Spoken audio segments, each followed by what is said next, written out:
ಇನ್ನು ಬಂಡಿ ಬಂಡಿ ಕೂಳನ್ನೇ ತಿನ್ನುತ್ತಿದ್ದ ಭಂಡ ಭಟನನ್ನೇ ಕೊಂದ ಮಹಾನ್ ಕೌಚಾಂಡ ಭೀಮಸೇನ ಈಗದ ಗಂಡ ಅದನ್ನು ಬಿಸಿದು ಕೈಗೆ ಸೌಟನ್ನು ಹಿಡಿದುಕೋ.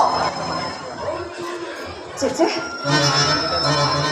ಇನ್ನು ಪರಶುವರಿಂದಲೇ ಪಾಶ್ವದಾಸ್ತ್ರವನ್ನು ಪಡೆದು ಅರ್ಜುನ, ಫಲ್ಗುಣ, ಪಾರ್ಥ, ಕಿರೀಟಿ, ಗಾಂಧೀವಿ, ಶ್ವೇತವಾಹನ, ದೀಪತ್ಸು, ಧನಂಜಯ, ಸವ್ಯಸಾಚಿ, ಅಬ್ಬಬ್ಬ ದಶರಾಮನೆಯ ಪರಮವೀರ, ನಿನಗೆ ಈ ಗಾಂಧೀವ ಬೇರೆ ಕೇಳಿ ಅದನ್ನು ಮೂಲೆಯಲ್ಲೆಸೆದು ಕೈಗೆ ಬಳೆನೊಂದು ಕೊಟ್ಟುಕೋ. ಚೇಚೆ ಅಣ್ಣ, ಇವರ್ಯಾರು ನನ್ನ ಪತಿಗಳಲ್ಲ, ನನ್ನ ಭಾಗದ ಮೃತ್ಯು ಸ್ವರೂಪಗಳು. ನನ್ನ ಮಂತ್ರವನ್ನು ಈಡೇರಿಸಿಕೊಳ್ಳಬೇಕಾದರೆ ನಾನೇ ರಣದುರ್ಗೆಯಾಗಿ ಸಮರಾಗಬೇಕು.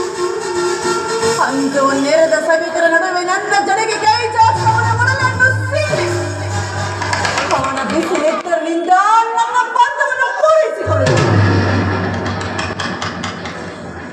ಇಲ್ಲವಾದರೆ ಅಗ್ನಿಸುತಿಯಾದ ನಾನು ಸುದಿಯನ್ನೇರಿ ಪ್ರಾಣ ತ್ಯಾಗ ಮಾಡಿಕೊಳ್ಳುವೆನು, ಪ್ರಾಣ ತ್ಯಾಗ ಮಾಡಿಕೊಳ್ಳುವೆನು.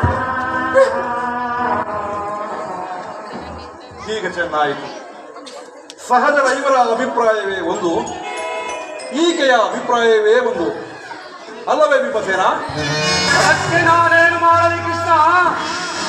ಅದಕ್ಕೆ ನೀನೇನು ಮಾಡಿಯೇ?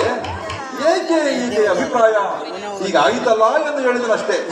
ಅವಳು ಹೇಳಿದ್ದನ್ನು ನೀನು ಕೇಳಿದೆಯಲ್ಲ, ಸಾಕು ಬಿಡು. ಏಕೆ ನೀನು ಕೇಳಲಿಲ್ಲವೇ? ಕೇಳಿ ಅದರಿಂದಾಗುವ ಪ್ರಯೋಜನವಾದರೂ ಏನು? ಪ್ರಯೋಜನವೋ ಅಪ್ರಯೋಜನವೋ ನನಗೊಂದು ತಿಳಿದಿದೆ.